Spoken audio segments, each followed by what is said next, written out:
Hola, soy Sofía, y en la boda de mi hermano, mi propio padre, con una copa de vino carísimo en la mano, me dijo frente a todos, «Eres el error de esta familia».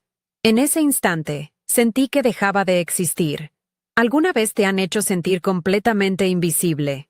Antes de contarte lo que pasó cuando la música se detuvo y todos se vieron obligados a ponerse de pie por mí, déjame un comentario diciendo desde dónde me estás viendo y suscríbete al canal. Créeme, no querrás perderte la cara que puso mi padre cuando descubrió quién era realmente el error de la familia. Todo comenzó la tarde de la boda de mi hermano Mateo. El evento se celebraba en una finca espectacular en Key Biscayne, un lugar donde el dinero se huele en el aire, mezclado con la brisa salada del mar. Mientras conducía mi modesto auto hacia el estacionamiento, pasé junto a una fila interminable de Mercedes, BMW y hasta un par de Porsches que brillaban bajo el sol de Florida. Desde el momento en que puse un pie allí, sentí esa vieja y familiar sensación de no pertenecer. Mi padre, Alejandro, un hombre que construyó un imperio y medía el valor de las personas por el saldo de sus cuentas bancarias, ya estaba en su elemento, saludando a sus socios con una sonrisa de anfitrión perfecto. Mi madre, Isabela, a su lado, era la imagen de la elegancia silenciosa, una mujer que había aprendido a estar de acuerdo con todo para mantener la paz. Encontré a mi padre cerca de la barra libre, rodeado de un grupo de invitados que reían a carcajadas con alguna de sus anécdotas de negocios. Me acerqué con la intención de saludarlo, de cumplir con mi papel.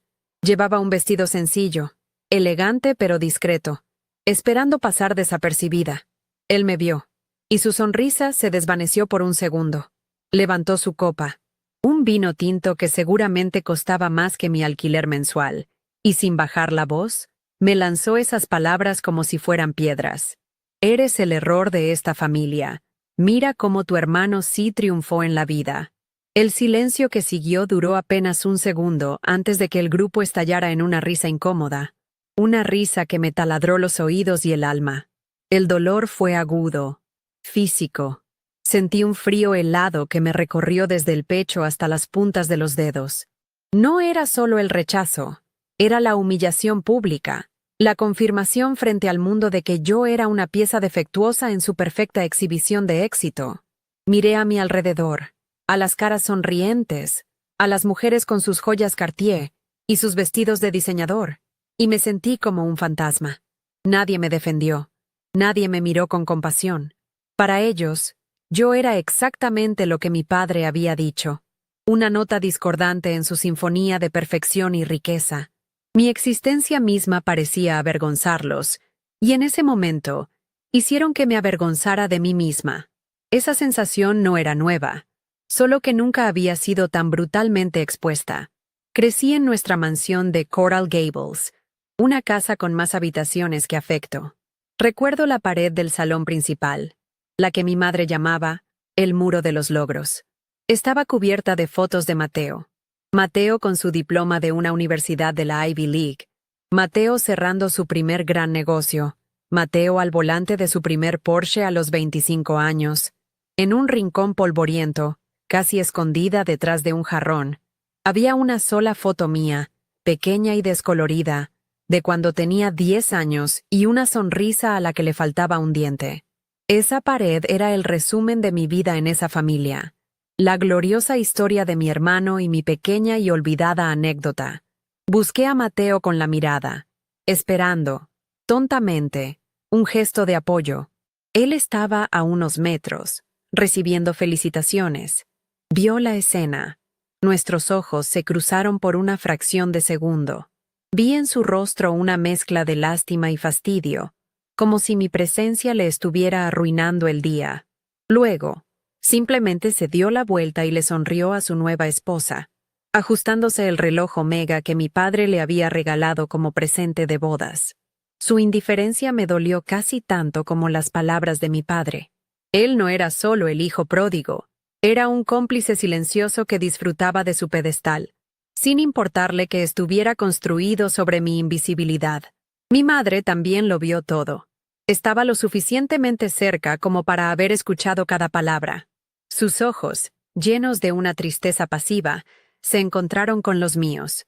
Por un instante, creí que se acercaría, que diría algo, cualquier cosa. En lugar de eso, desvió la mirada hacia el suelo.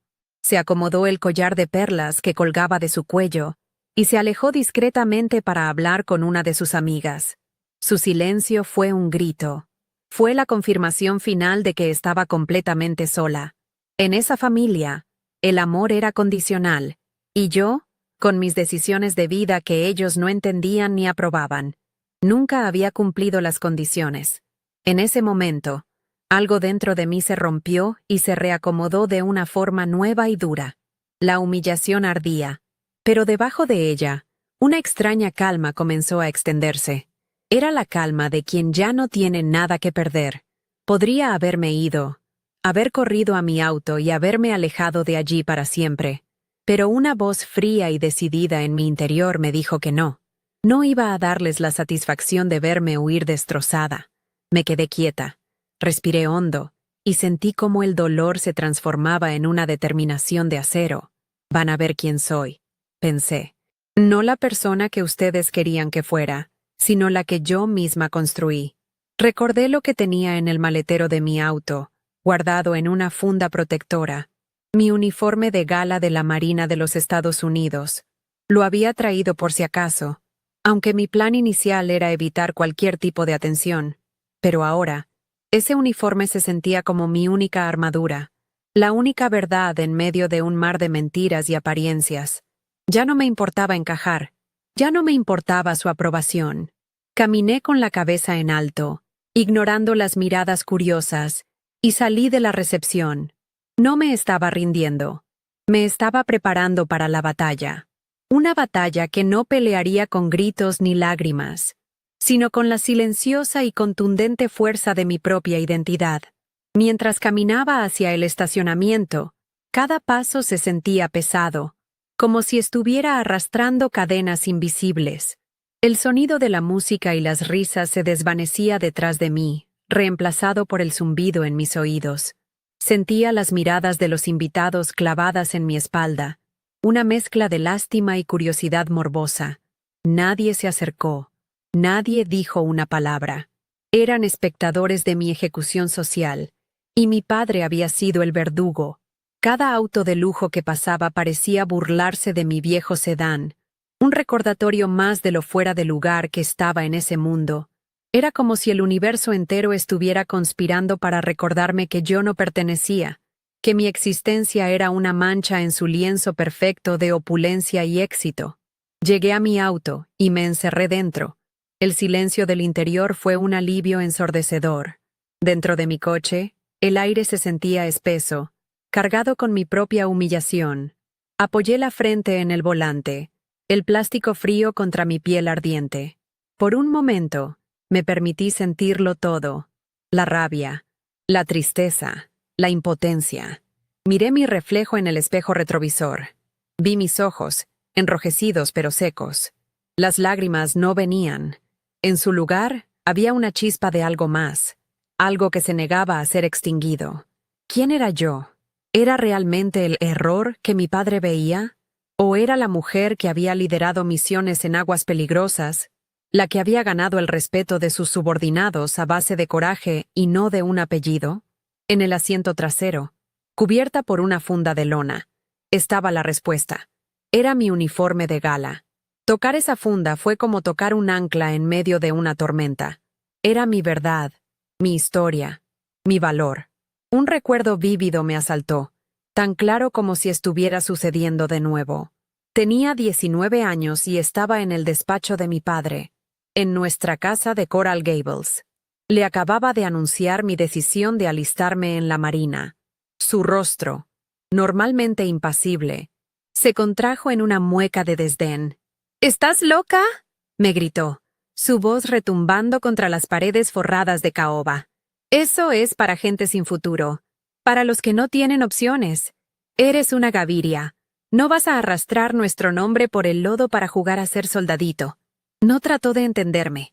Para él, mi elección no era un llamado al servicio, sino un acto de rebeldía deliberado, una bofetada a todo lo que él representaba. Ese día me desheredó emocionalmente, mucho antes de hacerlo con palabras en la boda de mi hermano. Mientras tanto, la vida de Mateo era una procesión de triunfos celebrados públicamente. Recuerdo la fiesta extravagante que mis padres organizaron cuando se graduó de Wharton, con un catering que costó una fortuna y un Rolex de oro como regalo. Cada vez que cerraba un trato millonario, mi padre compraba una página en una revista de finanzas para anunciarlo. Su éxito era el éxito de la familia, un activo que se exhibía con orgullo. Mis ascensos en la marina, mis medallas, mis cartas de recomendación, todo era recibido con un silencio sepulcral. Si alguna vez intentaba compartir algo sobre mi vida, mi madre cambiaba de tema rápidamente, o mi padre simplemente se levantaba y se iba de la habitación. La injusticia no era un evento aislado, era el aire que había respirado toda mi vida. Con manos temblorosas pero decididas, comencé a cambiarme dentro de la estrechez de mi auto. Quitarme el vestido fue como despojarme de la piel de la hija invisible y decepcionante que ellos habían creado. Ponerse el uniforme fue un ritual. La camisa blanca, almidonada y nítida. Los pantalones azul marino, perfectamente planchados. Cada botón dorado que abrochaba, cada insignia que ajustaba en el cuello, se sentía como una pieza de armadura que se encajaba en su lugar. Eran símbolos de mérito, ganados con sudor, sacrificio, y noches sin dormir a miles de kilómetros de este mundo de fiestas y apariencias. No era un disfraz, era mi verdadera identidad, la que había forjado lejos de sus juicios y expectativas. Al mirarme de nuevo en el espejo, ya no vi a la niña herida. Vi a la capitana de corbeta Sofía Gaviria. El peso de la chaqueta sobre mis hombros era familiar y reconfortante. No era solo el peso de la tela, sino el de la responsabilidad, el del honor, el de la confianza que otros habían depositado en mí. Pensé en mi equipo, en los hombres y mujeres que me miraban esperando órdenes claras y un liderazgo firme en momentos de crisis. Ellos no sabían quién era mi padre, ni cuánto dinero tenía mi familia. No les importaba. Me respetaban por mi capacidad, por mi integridad, por ser la persona que estaba a su lado en las buenas y en las malas. Ese respeto era real, tangible, ganado a pulso.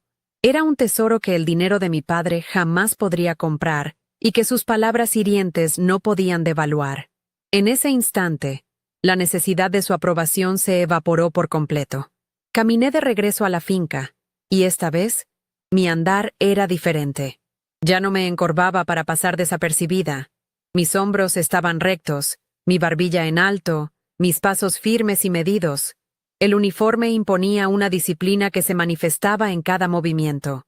Los mismos invitados que antes me habían mirado con desprecio, ahora se giraban con una expresión de desconcierto. Sus ojos se fijaban en las medallas de mi pecho, en las insignias de mi rango. Ya no veían a la pariente pobre y fracasada. Veían a una oficial de las Fuerzas Armadas de los Estados Unidos, y esa imagen no encajaba en la narrativa que mi padre les había vendido.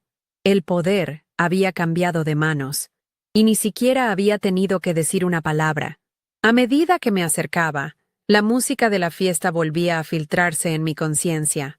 El sonido de una banda en vivo tocando una canción pop, las risas forzadas, el tintineo constante de las copas de champán.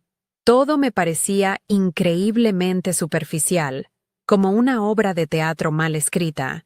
Me sentí completamente ajena a esa escena, como una antropóloga observando una tribu extraña. Esa distancia emocional me dio una claridad que nunca antes había tenido. Estaba viendo a mi familia y su círculo por lo que realmente eran. Personas atrapadas en una jaula dorada, obsesionadas con símbolos vacíos de estatus, incapaces de reconocer el valor real de una persona. Y por primera vez, en lugar de anhelar ser parte de eso, sentí una profunda lástima por ellos. Me detuve en el umbral del gran salón, oculta por una columna adornada con flores blancas. Desde allí, tenía una vista perfecta. Mi padre, en el centro de un nuevo grupo, gesticulaba animadamente, con la cara enrojecida por el vino y la arrogancia. Mi madre flotaba entre las mesas, su sonrisa una máscara perfectamente aplicada para ocultar su perpetua resignación. Y Mateo, el novio, el rey de la fiesta, recibía abrazos y felicitaciones, ajeno a todo lo que no fuera su propio protagonismo. Para ellos, yo ya no existía. El desagradable incidente había sido borrado de sus mentes, un pequeño inconveniente en un día por lo demás perfecto.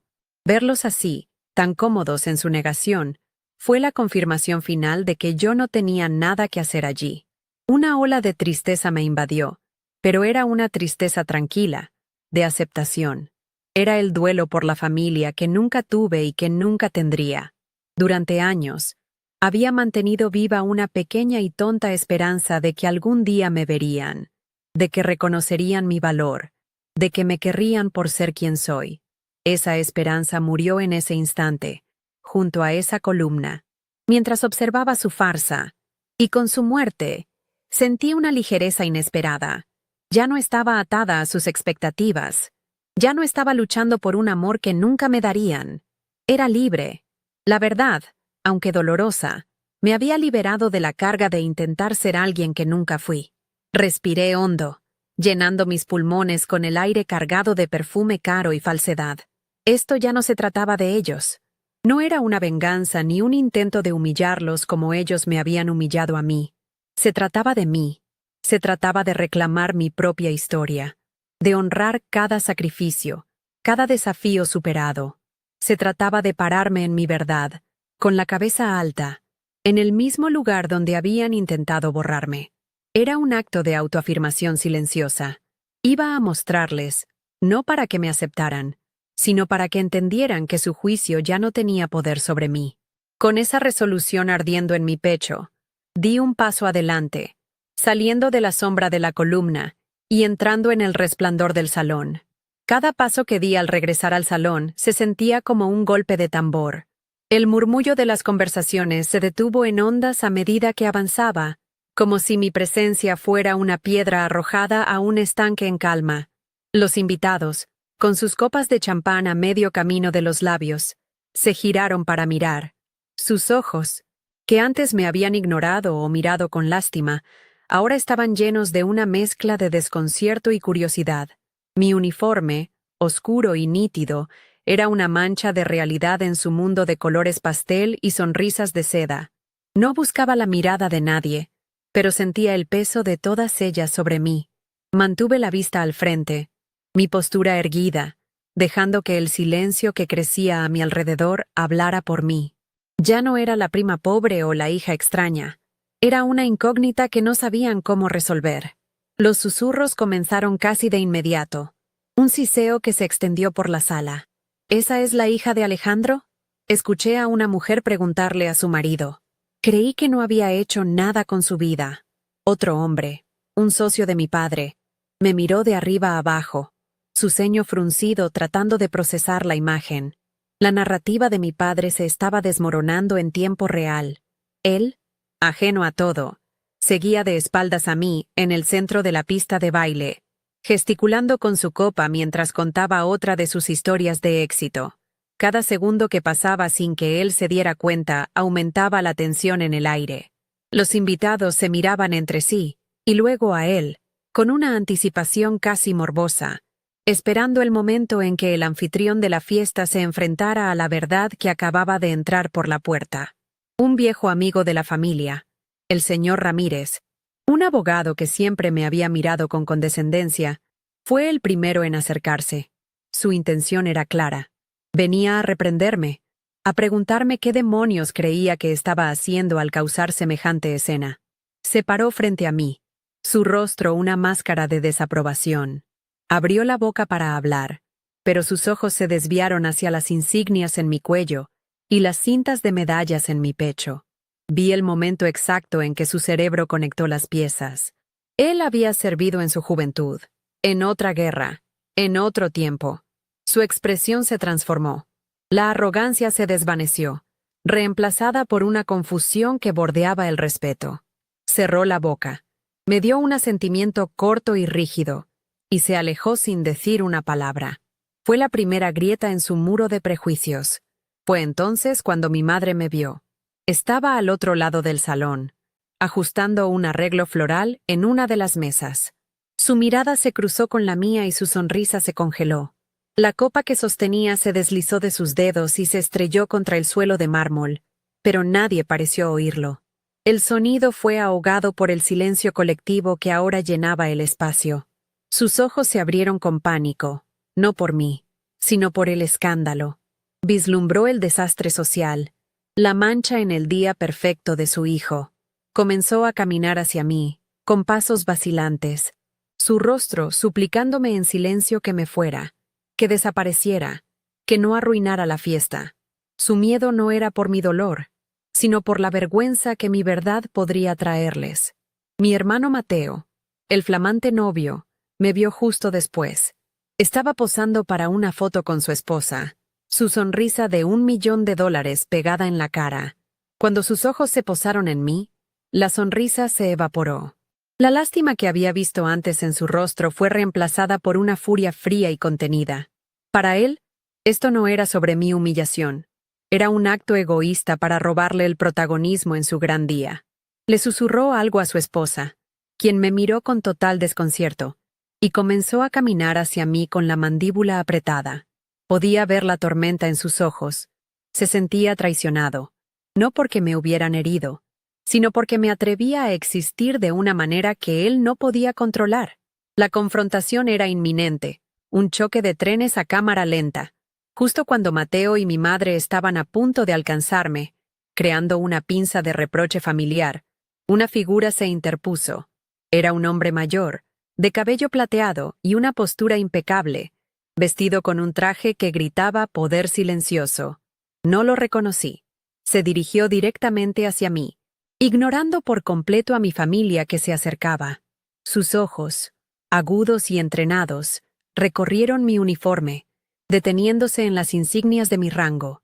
Extendió su mano, su voz resonando con una autoridad natural en el silencio del salón. Capitana de corbeta Gaviria, dijo, usando mi título completo. Soy el general retirado Thompson. Es un honor tenerla entre nosotros. Cada palabra fue pronunciada con una claridad y un respeto que yo nunca había recibido en esa casa. El efecto fue instantáneo. La palabra general y el título capitana de corbeta cayeron en la sala como dos yunques. Las conversaciones restantes se extinguieron. La música de la banda pareció vacilar. Mi madre se detuvo en seco, como si hubiera chocado contra una pared invisible. Mateo frenó su avance, su ira momentáneamente eclipsada por la pura confusión. ¿Un general? ¿Aquí? ¿Y por qué le estaba mostrando ese nivel de deferencia a su hermana? La que supuestamente era un fracaso. La dinámica de poder en la sala se invirtió en ese segundo. Ya no era la paria, era una oficial condecorada, validada por alguien cuya autoridad superaba con creces la autoridad del dinero de mi padre. Finalmente, el revuelo llegó a oídos de mi padre. Dejó su historia a medias, molesto por la interrupción. Se dio la vuelta con una expresión de fastidio, listo para regañar a quien hubiera causado el alboroto. Y entonces me vio. Vio mi uniforme. Vio al general Thompson estrechando mi mano. Su rostro pasó por un caleidoscopio de emociones en menos de 3 segundos. Primero, una confusión absoluta. Luego, una incredulidad paralizante. Y finalmente, una rabia oscura y profunda que le subió desde el estómago y le tiñó la cara de un rojo violáceo. La copa de vino en su mano tembló, derramando unas gotas de tinto sobre la alfombra persa. Su mundo, su control, su narrativa perfecta, se estaban haciendo añicos frente a todos sus amigos y socios. El general Thompson, ya sea por diplomacia o por genuina ignorancia del drama familiar, continuó su conversación conmigo como si estuviéramos en una recepción militar. No sabía que Alejandro tuviera una hija en la Marina, comentó, su voz lo suficientemente alta para que los más cercanos oyeran. Y con una hoja de servicios tan notable, añadió, haciendo un gesto hacia las cintas en mi pecho, que representaban misiones en el extranjero y menciones por valor. No solo me estaba reconociendo, me estaba legitimando.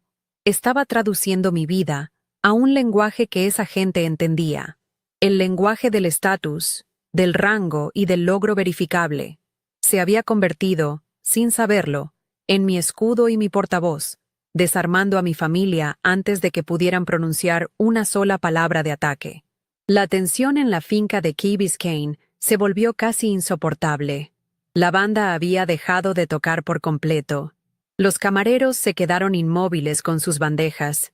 Cada invitado era ahora un espectador de este drama silencioso. Mi familia estaba atrapada, expuesta. No podían atacarme sin parecer unos monstruos frente a un general respetado, pero tampoco podían aceptar esta nueva realidad que los dejaba como mentirosos y tiranos. Me mantuve en silencio, dejando que mi uniforme y la presencia del general hablaran por mí. No había levantado la voz, no había derramado una lágrima, pero había ganado la batalla más importante de mi vida. El aire vibraba, esperando el siguiente movimiento, la palabra o el gesto que haría que todo el castillo de naipes de mi familia se derrumbara definitivamente. Mi padre intentó recuperar el control de la situación. Soltó una risa forzada, un sonido áspero y poco natural que resonó en el silencio. ¡Ah, mi Sofía!, exclamó, dándole una palmada en la espalda al general Thompson como si fueran viejos amigos. Siempre tan dramática con sus pasatiempos. La palabra pasatiempos la escupió con un desdén apenas disimulado, un último y patético intento de reducir mi carrera a un simple capricho, a un juego de disfraces.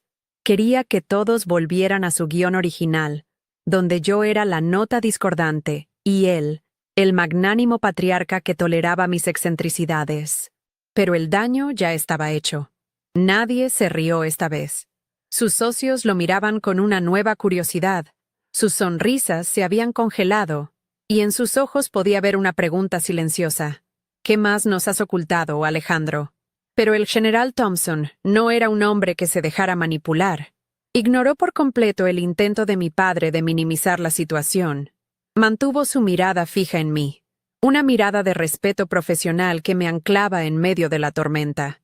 Un pasatiempo bastante serio, diría yo, replicó con una voz serena pero firme, que cortó el aire.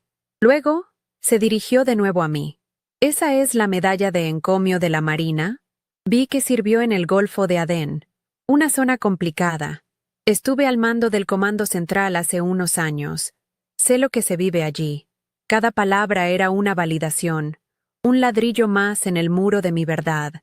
Estaba exponiendo, sin querer, la magnitud de la mentira de mi padre. Los invitados escuchaban con la boca abierta, conectando los puntos, entendiendo que mi vida era mucho más que un error. Mi madre fue la siguiente en reaccionar. Se acercó a mí rápidamente, sus tacones haciendo un sonido agudo y nervioso sobre el mármol. No me miró a los ojos. Su vista estaba fija en algún punto sobre mi hombro, como si no pudiera soportar enfrentarse a mí.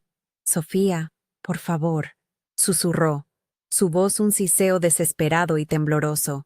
«¿Qué crees que estás haciendo? Estás arruinando el día de tu hermano. Piensa en él, en su esposa.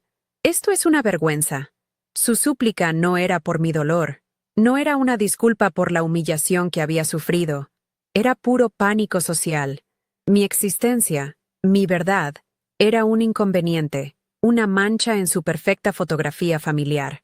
En su mundo, la apariencia de felicidad era infinitamente más importante que la felicidad misma. Su cobardía me dolió de una forma sorda y profunda. Entonces llegó Mateo. Su rostro, normalmente bronceado y sonriente, era una máscara de furia pálida. Se paró a mi lado, tan cerca que podía sentir el calor de su ira. No gritó. Su ataque fue mucho más insidioso. «Tenías que ser tú, ¿verdad?», me espetó en voz baja, para que solo yo y nuestra madre pudiéramos oírlo. «No podías dejar que tuviera un solo día para mí. Un solo día. Siempre tienes que encontrar la manera de ser el centro de atención con tu drama y tus problemas». La injusticia de su acusación me robó el aliento.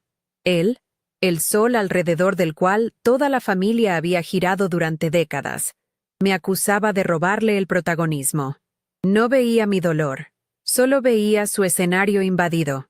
Para él, mi humillación era irrelevante. Mi reacción en cambio, era un acto de sabotaje egoísta. A sus ataques, a sus súplicas, a su ira, respondí con la herramienta más poderosa que había aprendido en la Marina: la disciplina del silencio. No les di el melodrama que esperaban. No les di las lágrimas que habrían justificado su narrativa de que yo era inestable. Me giré ligeramente para mirar al general Thompson y respondí a su pregunta con una voz tranquila y firme. Sí, señor. Fueron un par de despliegues difíciles, pero conté con un equipo excelente. Mi calma los desarmó. Mi padre me miraba boquiabierto. Mi madre retrocedió un paso como si la hubiera abofeteado, y Mateo apretó los puños, frustrado por mi falta de reacción. Estaban acostumbrados a una Sofía que se encogía o se defendía débilmente. No conocían a esta mujer. No sabían cómo pelear contra alguien que se negaba a entrar en su campo de batalla. Pude sentir un cambio sutil pero definitivo en la atmósfera de la sala. Varios de los socios de mi padre, hombres de negocios que valoraban la fuerza y el éxito por encima de todo, comenzaron a mirarlo de reojo. Sus expresiones ya no eran de admiración, sino de reevaluación. Podía leer sus pensamientos. Alejandro Gaviria, el hombre que presumía de cada contrato, de cada auto nuevo, de cada logro de su hijo, ¿nunca había mencionado que su hija era una oficial naval condecorada? La omisión era tan grande que solo podía significar una de dos cosas. O era un mentiroso, o estaba avergonzado de algo que la mayoría de la gente consideraría un honor.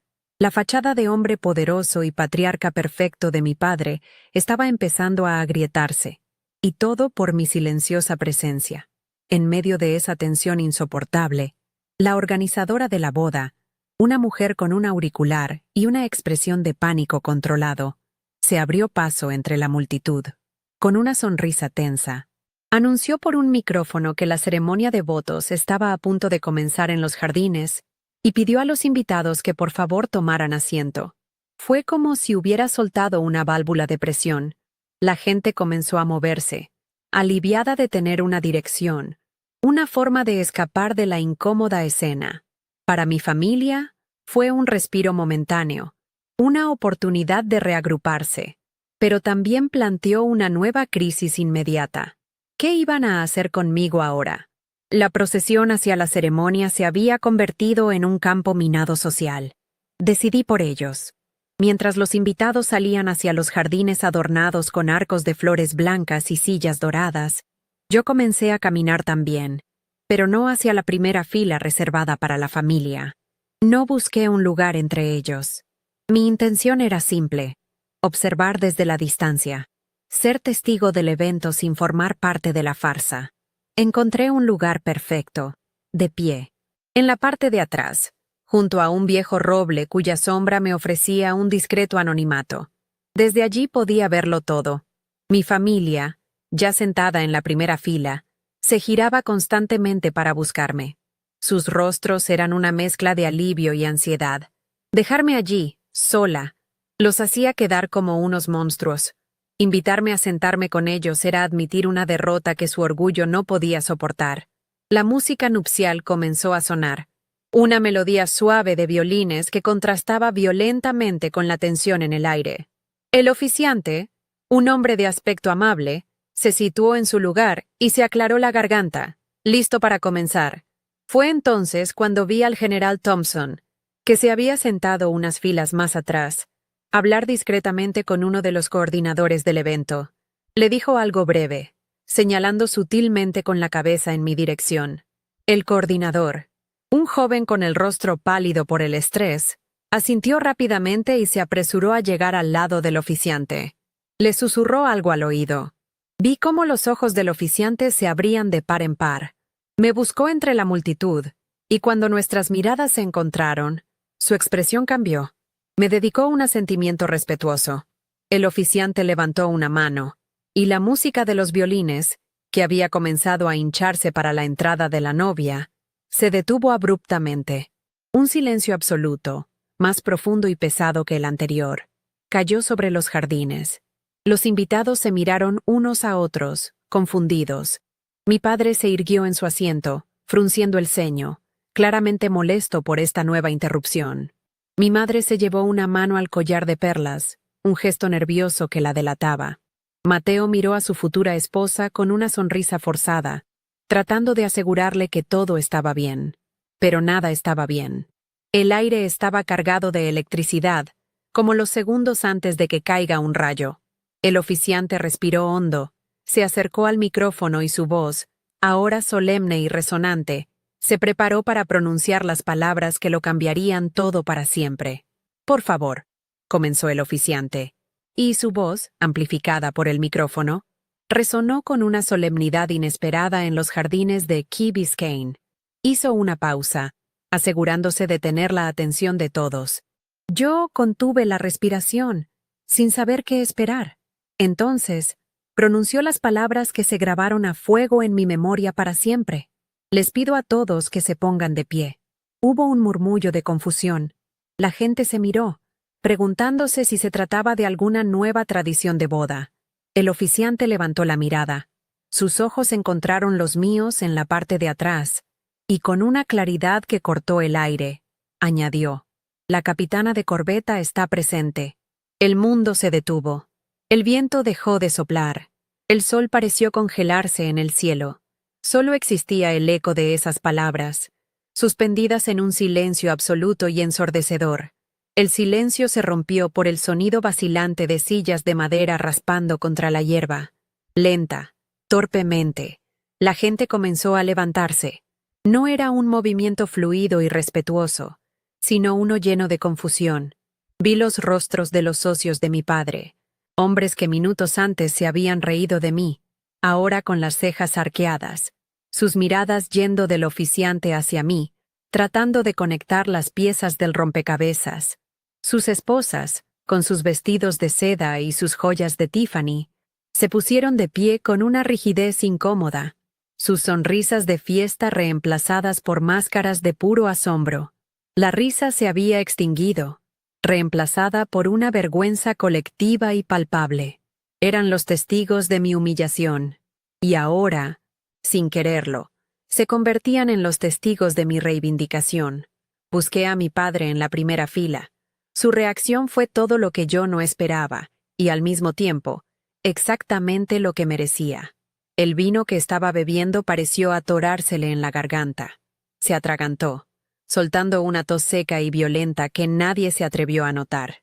Su rostro, antes rojo de arrogancia, se drenó de todo color, volviéndose de un blanco ceroso y enfermizo. La copa de cristal, esa misma que había levantado para sentenciarme, se deslizó de sus dedos temblorosos y cayó sobre la hierba con un ruido sordo. No se rompió, pero la mancha de vino tinto que se extendió sobre el césped perfectamente cuidado pareció una herida abierta. Su boca se abrió y se cerró como la de un pez fuera del agua, pero no salió ningún sonido. El patriarca, el rey de su pequeño imperio, había sido destronado en un instante. A su lado, mi madre se deshizo. Su cuerpo entero tembló, un espasmo violento que sacudió su figura perfectamente compuesta. Su mano, adornada con el enorme anillo de diamantes que mi padre le regaló en su aniversario, voló hacia su boca para ahogar un grito. Sus ojos, fijos en mí, estaban desorbitados, llenos de un terror que iba más allá de la vergüenza social. Era el terror de la verdad. En ese instante, creo que por primera vez vio la magnitud de su complicidad, la profundidad de su silencio. Vio a la hija que habían ignorado, a la mujer que habían despreciado, y se dio cuenta, demasiado tarde, de que habían estado adorando al Dios equivocado. El collar de perlas que llevaba parecía ahora una soga, apretándose alrededor de su cuello mientras luchaba por respirar. Y Mateo, mi hermano, el novio, el centro del universo de esta familia, su reacción fue la más silenciosa y, para mí, la más devastadora. Se quedó sentado por un segundo más que los demás, como si sus piernas se negaran a obedecer. Cuando finalmente se puso de pie, su rostro era una hoja de papel en blanco. La incredulidad luchaba contra la furia en sus ojos. Miró a nuestro padre, buscando una explicación, una negación, algo que le devolviera el control de su día perfecto. Pero nuestro padre no tenía nada que ofrecerle. Luego, su mirada volvió a mí. No había odio en ella, ni siquiera ira, solo una comprensión hueca y vacía.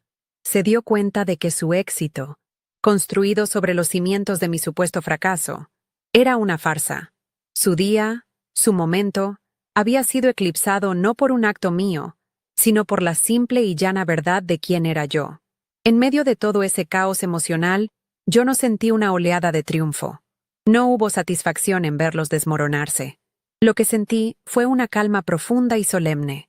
Era como si una carga que había llevado sobre mis hombros toda mi vida se hubiera disuelto en el aire. Me mantuve erguida, con la barbilla en alto, mi mirada fija en el horizonte, más allá de ellos, más allá de la boda. Sentía sus miradas quemándome la piel, pero ya no me importaba. No necesitaba su aprobación ni su arrepentimiento. El respeto que se me estaba mostrando no venía de ellos, sino de un código de honor que ellos nunca entenderían. Estaba siendo reconocida por mis méritos, no por mi apellido. Y esa validación, que venía de un mundo completamente ajeno al suyo, era la única que siempre había importado. El general Thompson, que había permanecido de pie desde el principio, me dio un leve asentimiento, una señal de aprobación de un soldado a otro. Su postura erguida y su expresión serena anclaban la escena, dándole una legitimidad innegable. Él era la prueba viviente de que esto no era una broma ni un malentendido. Su respeto silencioso era un veredicto. Era el juez y el jurado en el tribunal de la opinión pública que tanto valoraba mi familia. Su simple presencia había transformado mi uniforme de un disfraz a un símbolo de honor, y a mí, de error, a heroína. Él no lo sabía, pero en ese momento me había devuelto una dignidad que mi propia familia se había pasado la vida tratando de arrebatarme. La dinámica de poder se había invertido de una manera tan completa que era casi poética. El dinero, los autos de lujo, los relojes caros, todo lo que mi familia usaba para medir el valor de una persona, de repente parecía ridículo, insignificante. Un uniforme de la Marina de los Estados Unidos, ganado con sudor, sangre y sacrificio, valía más que toda su fortuna combinada. La opulencia de la boda, con sus flores importadas y su champán francés, se convirtió en un escenario vulgar para su propia caída. Habían intentado borrarme de su historia, pero en su intento, solo habían logrado que mi historia fuera la única que importara. La hija invisible se había convertido en la figura central, y ellos, en meros espectadores de su propia irrelevancia. Tras una pausa que pareció durar una eternidad, el oficiante se aclaró la garganta. La atención de la sala volvió a él, aunque la tensión seguía siendo casi palpable. Con una voz clara y respetuosa, añadió, en nombre de todos los presentes, agradecemos a la capitana de corbeta Gaviria por su servicio a nuestro país. Fue un golpe de gracia. No solo me había identificado, sino que había enmarcado mi presencia en términos de patriotismo y sacrificio, dos conceptos que nadie en esa audiencia se atrevería a cuestionar.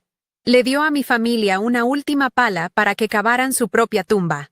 ¿Cómo podían, después de eso, justificar haber tratado a una veterana condecorada como un paria?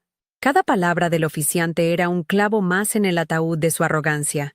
El oficiante finalmente hizo un gesto para que todos se sentaran. El movimiento fue lento, casi reacio. La ceremonia nupcial continuó, pero era una pantomima. Las palabras del oficiante sobre el amor, el honor y la lealtad sonaban huecas, irónicas. Pude ver a la novia, una mujer que apenas conocía, lanzando miradas nerviosas a Mateo, su rostro una mezcla de confusión y aprensión. El día de sus sueños se había convertido en una pesadilla social. Mi hermano intentaba sonreír, pero era una mueca grotesca. Mi padre miraba fijamente al frente, su rostro una máscara de piedra, pero podía ver el tic nervioso en su mandíbula. Mi madre no paraba de retorcer un pañuelo de seda en sus manos. La perfecta familia Gaviria se había roto, y todos los presentes eran testigos. Yo no me senté. Permanecí de pie en la parte de atrás, bajo la sombra protectora del viejo roble, observando la farsa por un minuto más. No sentía odio, solo una tristeza inmensa por el tiempo perdido, por el amor que nunca fue. Ya no había nada para mí allí. Mi punto había sido demostrado, no con gritos ni acusaciones, sino con la silenciosa dignidad de mi propia existencia. Con una última respiración profunda, me di la vuelta. Mis pasos sobre la hierba fueron silenciosos mientras me alejaba de la ceremonia, de la finca, de ellos. No miré hacia atrás. Mi presencia había dicho todo lo que necesitaba ser dicho. Los dejé allí, sentados en la primera fila de las ruinas de su propio mundo, obligados a enfrentar la verdad de quién era yo, y la verdad aún más dolorosa de quiénes eran ellos. Mientras conducía para alejarme de esa finca en Key Biscayne, no lloré. Esperaba sentir un torrente de lágrimas, una explosión de rabia o incluso una pizca de triunfo, pero no sentí nada de eso. Lo único que había era un silencio profundo y absoluto, tanto dentro de mi viejo auto como dentro de mi alma. Era el silencio que queda después de una tormenta devastadora, cuando todo ha sido arrasado y solo queda la calma de la destrucción. Apagué la radio, que seguía sintonizada en alguna estación de música pop, y conduje con las ventanas cerradas, escuchando únicamente el zumbido del motor. Cada milla que ponía entre la boda y yo se sentía como si estuviera quitándome una capa de piel vieja y pesada. No estaba huyendo. Por primera vez en mi vida, estaba avanzando hacia mi propio territorio, dejando atrás un país extranjero donde nunca había hablado el idioma. Pasaron 3 días antes de que intentaran contactarme. No fue una llamada, por supuesto. Fue un mensaje de texto de mi madre. La pantalla de mi teléfono se iluminó con su nombre. Y por un segundo, mi corazón dio un vuelco por la costumbre. El mensaje era corto, y no contenía ni una pizca de arrepentimiento. Tu padre tuvo que ver a un médico por la presión alta. El escándalo que provocaste ha sido devastador para todos. Espero que por fin estés satisfecha. Leí esas palabras una y otra vez. Y la vieja Sofía, la que buscaba aprobación, habría sentido una punzada de culpa. Pero la mujer que leyó ese mensaje ya no era ella. Vi el texto por lo que era, un último y patético intento de controlarme a través de la culpa. No respondí. Simplemente borré el mensaje y bloqueé su número. El puente que nos unía, frágil y podrido, acababa de derrumbarse, y fui yo quien soltó la cuerda. La siguiente noticia me llegó a través de una prima con la que mantenía un contacto esporádico. Me contó, con una mezcla de chisme y asombro, que la luna de miel de Mateo había sido un completo desastre. Aparentemente, la familia de su nueva esposa, gente de dinero viejo, que valoraba la reputación por encima de todo, había quedado horrorizada. La historia de cómo Alejandro Gaviria había humillado públicamente a su hija, una oficial condecorada de la Marina, se extendió como la pólvora en sus círculos exclusivos. El matrimonio de mi hermano, que debía ser la alianza perfecta entre 2 dinastías, comenzó bajo una nube de vergüenza. Mateo, el hijo dorado, ahora estaba manchado por el drama de su propia familia. Su día perfecto se había convertido en una anécdota bochornosa que la gente susurraba en los clubes de campo y las galas de caridad. Las consecuencias para mi padre fueron más lentas, pero mucho más profundas. El general Thompson, sin quererlo, había iniciado un incendio que mi padre no pudo apagar. Varios de sus socios más importantes, hombres conservadores con fuertes lazos militares o un profundo sentido del honor, comenzaron a distanciarse. Cancelaron almuerzos, no devolvieron llamadas. El incidente en la boda había revelado una faceta de Alejandro que no encajaba con la imagen de líder fuerte e íntegro que había cultivado durante décadas. Ya no era solo un empresario implacable. Era un hombre que había deshonrado públicamente a su propia hija. En su mundo, donde la percepción lo es todo, esa mancha era indeleble. Su imperio, construido sobre una base de reputación y poder, comenzó a mostrar grietas finas pero profundas. Había perdido algo mucho más valioso que el dinero, el respeto incondicional de sus pares.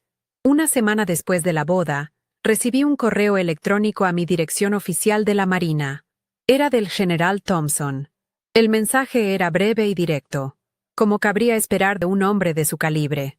Se disculpaba si su intervención había causado un conflicto familiar no deseado, pero explicaba que no podía permanecer en silencio mientras un miembro del servicio no recibía el respeto que merecía. La última línea del correo fue la que me hizo detenerme. Su servicio le hace un gran honor a este país y a su apellido, capitana, lo reconozcan o no. Esa validación externa, de un extraño que encarnaba los valores que yo había elegido para mi vida, significó más para mí que cualquier palabra que mi familia pudiera haber pronunciado en 27 años. Imprimí ese correo y lo guardé. Era la única herencia que me importaba. Un mes después, Mateo me llamó. Era la primera vez que escuchaba su voz desde la boda. No había ira en su tono, sino un agotamiento hueco y desconcertado. No se disculpó, no directamente. En cambio, me describió el páramo en el que se había convertido su vida familiar. Me contó que nuestro padre apenas salía de su despacho, que nuestra madre lloraba en silencio en los jardines y que su nueva esposa lo miraba con una mezcla de lástima y recelo. Al final de su monólogo, me hizo la pregunta que realmente lo carcomía. ¿Por qué, Sofía? ¿Qué querías conseguir con todo esto? Mi respuesta fue tranquila, sin una pizca de acusación. Yo no quería conseguir nada. Mateo, le dije, yo solo existí en mi verdad por primera vez. Todo lo que pasó después fue obra de ustedes. Hubo un largo silencio en la línea antes de que colgara.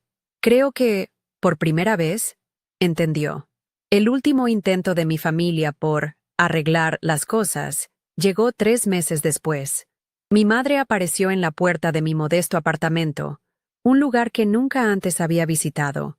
Se veía frágil y fuera de lugar, como un pájaro exótico en una jaula equivocada. No dijo mucho. Simplemente me extendió un sobre. Dentro había un cheque de caja por una cantidad de dinero que me habría cambiado la vida unos años antes. Tu padre quiere que estés bien, susurró, sin mirarme a los ojos. Era su lenguaje, la única forma que conocían de expresar amor, remordimiento o control. Con dinero. Miré el cheque, luego miré su rostro cansado. Sentí una oleada de compasión, no de ira. Empujé suavemente su mano hacia atrás. No necesito esto, mamá, le dije. Estoy bien. Cerré la puerta. Y con ese gesto, rechacé no solo su dinero, sino toda su definición de valor. Un año más tarde, estaba en el puente de un destructor en medio del Océano Índico. El sol se ponía, tiñendo el cielo de naranja y púrpura. Recibí un correo electrónico de mi prima con una foto adjunta. Era de la fiesta de Navidad en la mansión de Coral Gables. En el fondo, se podía ver la famosa pared de los logros. Había cambiado. En el centro, donde antes había un espacio vacío, ahora colgaba un retrato grande y profesional de mí, con mi uniforme de gala. Era un intento torpe y desesperado de reescribir la historia, de reclamarme ahora que mi valor había sido validado por otros. Miré la foto por un momento, la imagen de una extraña en una casa que ya no era mía.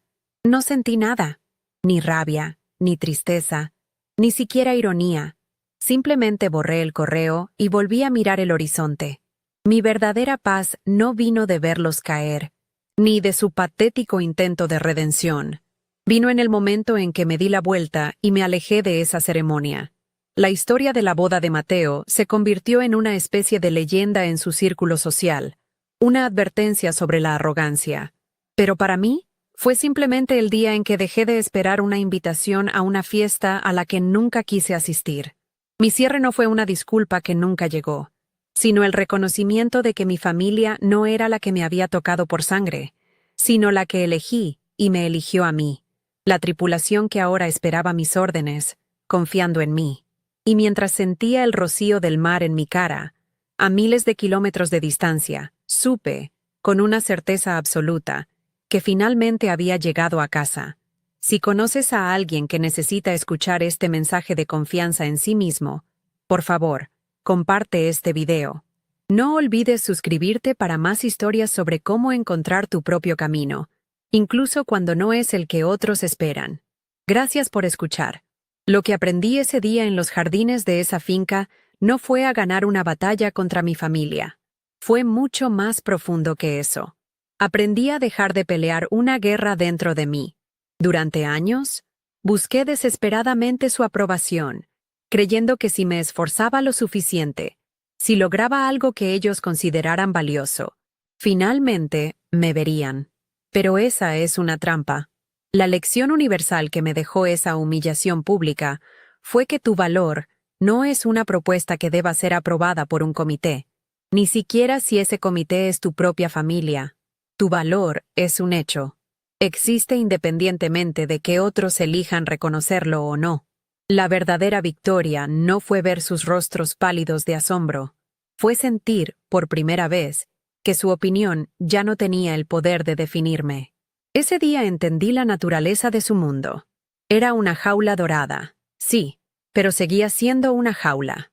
Sus vidas, construidas sobre el cimiento del estatus, la reputación y las apariencias, eran increíblemente frágiles. Dependían de la validación constante de los demás, de los socios, de los vecinos, de cualquiera que pudiera reflejarles la imagen de éxito que tanto necesitaban. Su juicio sobre mí nunca fue sobre mí en realidad.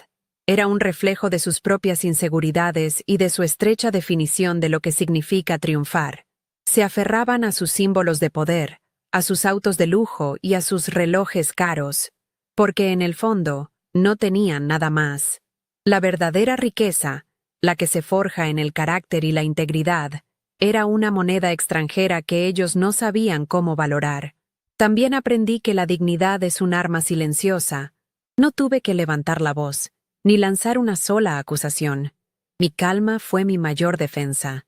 En un mundo que esperaba de mí lágrimas o un arrebato de histeria, mi silencio fue ensordecedor. Mi uniforme no fue un disfraz para la venganza, sino la piel que yo misma había elegido. Representaba cada decisión, cada sacrificio y cada gramo de disciplina que me había convertido en quien soy. A veces, la respuesta más poderosa a la humillación no es un contraataque, sino la simple y serena demostración de tu propia verdad. No tienes que descender a su nivel para ganarles. A menudo, basta con mantenerte firme en el tuyo, para que ellos se den cuenta de lo bajo que han caído. La lección más liberadora fue la de redefinir el significado de familia y mogar. Comprendí que la familia no siempre es la que te toca por lazos de sangre. A veces, la verdadera familia es la que te elige y la que tú eliges. Son las personas que te ven, te respetan y te apoyan por quien eres, no por el apellido que llevas o el papel que se supone que debes desempeñar. Mi hogar dejó de ser esa mansión en Coral Gables, un lugar frío lleno de recuerdos de invisibilidad. Mi hogar se convirtió en el puente de mando de un barco, en la camaradería de mi tripulación, en cualquier lugar del mundo donde mi trabajo tuviera un propósito y mi presencia fuera valorada. El hogar no es un lugar, es un sentimiento de pertenencia, y yo finalmente había encontrado el mío. Dejar ir la esperanza de que algún día cambiarían fue quizás la parte más difícil y, a la vez, la más necesaria de mi sanación. Todos llevamos dentro ese niño que anhela el amor y la aceptación de sus padres. Pero aferrarse a esa esperanza cuando te han demostrado una y otra vez que son incapaces de dártela, es como esperar que un desierto te dé agua. Es una sed que nunca se sacia. El momento en que acepté que nunca serían la familia que yo necesitaba, fue el momento en que dejé de ser una víctima de sus expectativas. Fue un duelo. Sí, el duelo por la familia que debería haber tenido. Pero después del duelo vino una paz inmensa. La paz de saber que ya no estaba encadenada a su aprobación para sentirme completa. La verdadera riqueza, la que perdura, no se mide en cheques ni en propiedades. Se mide en propósito, en honor y en la paz interior que proviene de vivir una vida auténtica. Ellos siguieron en su mundo de fiestas y apariencias. Pero para mí, ese mundo ya no tenía color, ni sonido. Se había vuelto irrelevante. Mi fortuna no estaba en una cuenta bancaria, sino en el respeto ganado de mis compañeros, en la satisfacción del deber cumplido, y en la certeza de saber que cada mañana me levantaba siendo fiel a mí misma. Esa es una riqueza que nadie te puede arrebatar. Un legado que no se puede comprar ni vender. Es el tesoro que encuentras cuando dejas de buscarlo en los bolsillos de los demás y empiezas a cavar dentro de tu propia alma. Al final, tu historia es la única que importa. No dejes que nadie más la escriba por ti. No permitas que sus miedos, sus prejuicios o sus limitaciones dicten los capítulos de tu vida. Si te sientes invisible, si te han dicho que eres un error, recuerda que su visión es solo un reflejo de ellos, no una medida de tu valor. Eres el autor, el protagonista y el héroe de tu propio viaje. A veces, el acto más valiente es simplemente darte la vuelta, alejarte de la narrativa que te han impuesto y empezar a escribir tu propia leyenda, en tus propios términos. Tu verdad es tuya, y es el único estandarte que necesitas para conquistar el mundo. Si conoces a alguien que necesita escuchar este mensaje de confianza en sí mismo, por favor, comparte este video con esa persona. No olvides suscribirte para más historias sobre cómo encontrar tu propio camino, incluso cuando el mundo insiste en que estás equivocado. Gracias por acompañarme hasta el final.